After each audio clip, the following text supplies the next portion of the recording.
Let's go, let's start practicing drawing drops.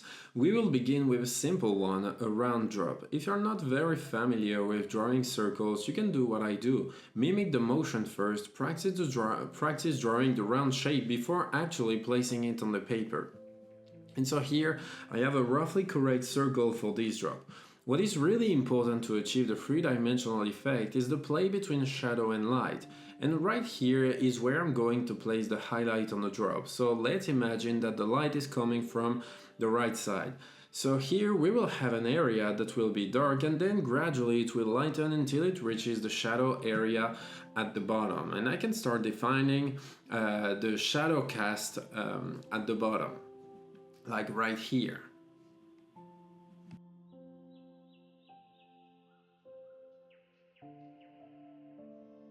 Now I can start shading the drop, and I am using an HB pencil, a very light pencil, because I know that every area will be at least as dark as HB. So I have applied HB everywhere.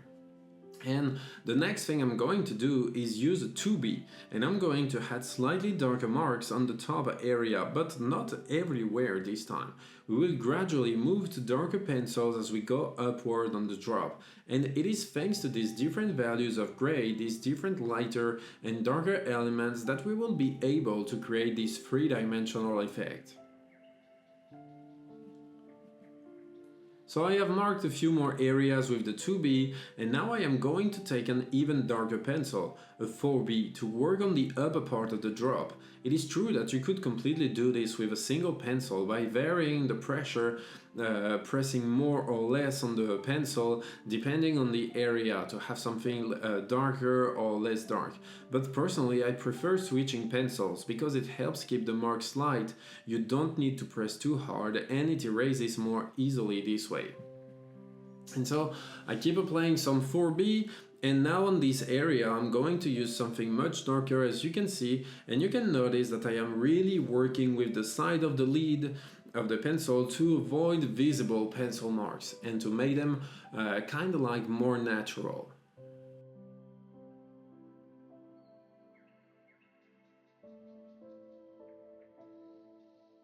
Now what I can do is work right next to the highlight, because we're going to have a slightly darker mark that will allow that highlight to stand out even more. And I am also going to work on the contour of the drop.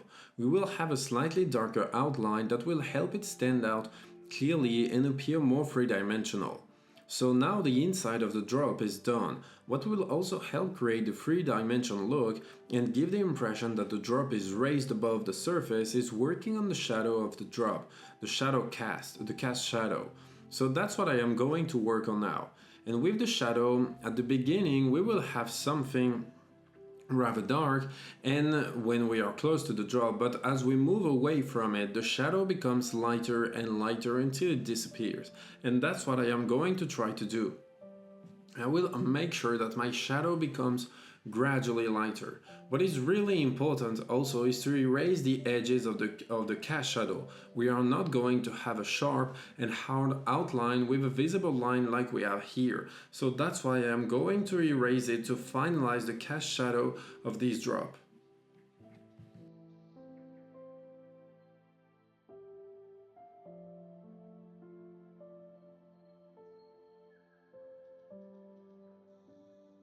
So now the drop has really taken shape, and I am strengthening the shading a little bit, as you can see here.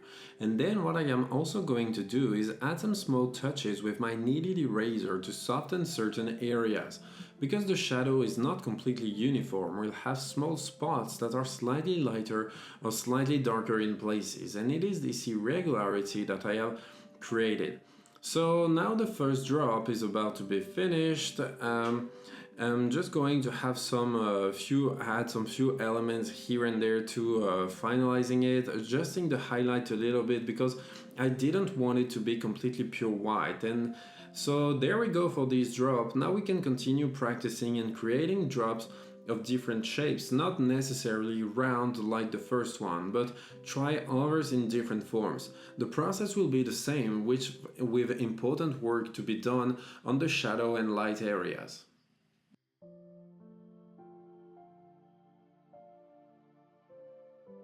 So here is this new drop, and this time we are going to have two highlights, one on the upper part and one on the lower part. This is related to the shape of the drop, which creates two areas where the light will really hit and where we will have these highlights. So I am going to work on the different zones again as before, starting with an HB pencil, and then gradually we are going to move toward darker tones as we go up on the right side. And as usual, we will adapt our pencils to get the right values of gray and gradually build volume in this water drop.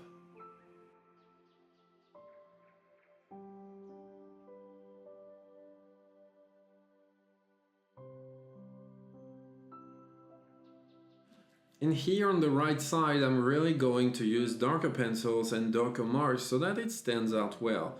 You shouldn't be afraid to use dark pencil to create contrast because it's really the contrast between light and dark values that allows us to create volume.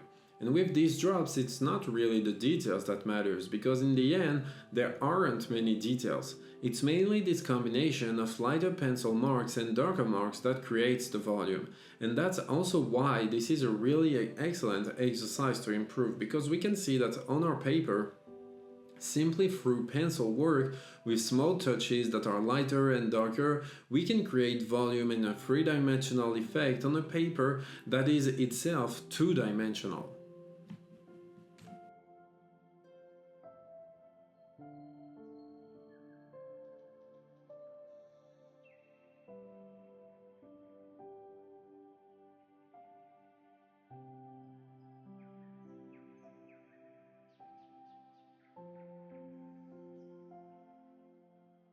Just like on the other drop, I'm going to work carefully on the outline because that also contributes to creating the volume. I'm also going to rework the highlight area on the upper part because the graphite has spread a little too much. So using an eraser that is normally used in a pencil eraser pen, I'm going to erase it. It's just that I can't find the actual pen holder anymore. I only have the eraser tip, but it still allows me to erase with good precision. And right next to these highlights, I am reinforcing and reworking a little to create slightly darker area so that the highlight stands out really well. And now I can start working on the cast shadow of this drop, and that will conclude the work on this one.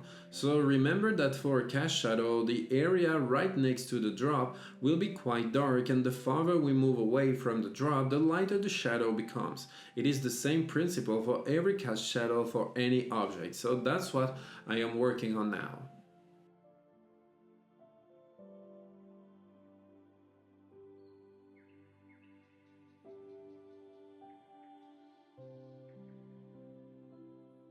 You will notice that once again when I work on the shading I almost always work with the side of the pencil lead, often by making little scribbles, kind of small rounded motions, because this way of doing things gives me a result that looks quite natural, and above all, you can no longer really see the pencil strokes. And when I choose to blend with a blending stump or a tissue, it blends all the more easily. That's why I've really gotten into the habit of doing this, and that's why I also recommend that you work with the side of your pencil lead, making small scribbles, those circles, which allows you to get a better result.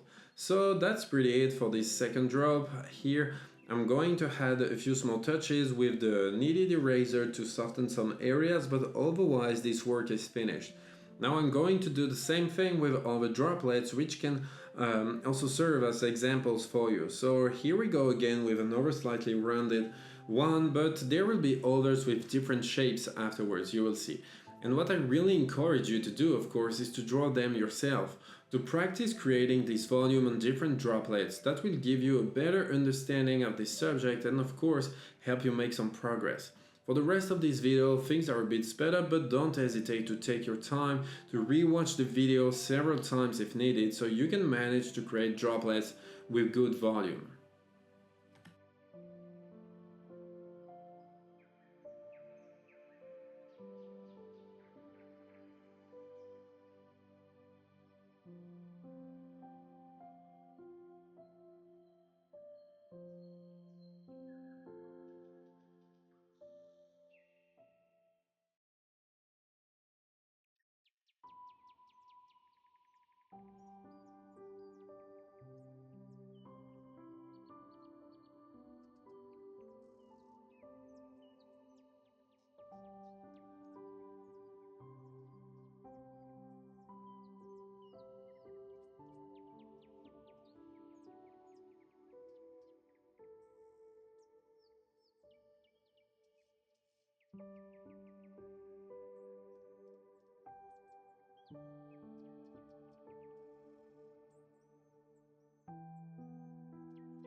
And here we are at the final drop, so thank you very much for watching this video all the way through. I really hope you enjoyed this exercise and above all that it will help you improve your drawing skills. If that is the case, feel free to let me know in the comments, and of course, make sure to subscribe so you don't miss the next videos. Keep practicing, stay passionate, and I will see you very soon for a new tutorial.